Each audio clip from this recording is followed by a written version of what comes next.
There were many acts of courage in the First World War, but few could match that of Piper Daniel Laidlaw. At the Battle of Loos in 1915, his unit was trapped in no man's land. Poison gas had drifted into their trench. Bullets from German machine guns flew overhead. Years later, he played himself in a film. It portrayed the incredible moment when, amongst the chaos and madness, Laidlaw tore off his own gas mask. He climbed up on the parapet and started playing the pipes.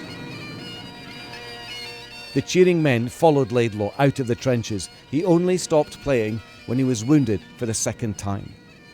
Ultimately, the attack failed, but Laidlaw was awarded the Victoria Cross for his bravery.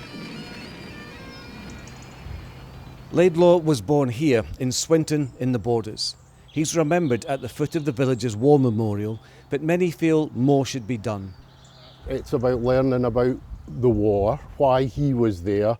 I think it's about educating, and it's a memorial. It's not about glorifying war. It's actually totally opposite. So these are the bagpipes that belong to Daniel Laidlaw. Laidlaw served with the King's Own Scottish Borderers.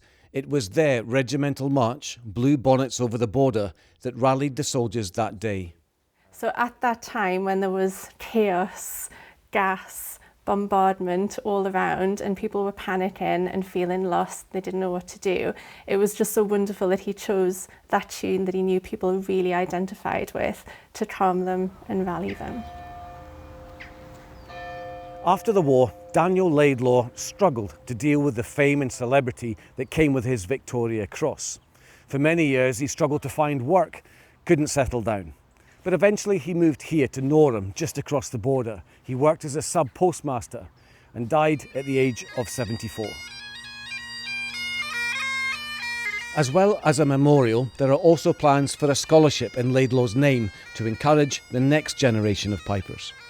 I think, the whole story of Laidlaw is so inspiring that if that gets a kid into playing pipes, then I've done a good job. Pipers are no longer allowed to lead men into battle. Daniel Laidlaw was one of the few to survive, and people down here are determined to ensure he is remembered. Cameron Buttle, BBC News, Swinton in the Scottish Borders.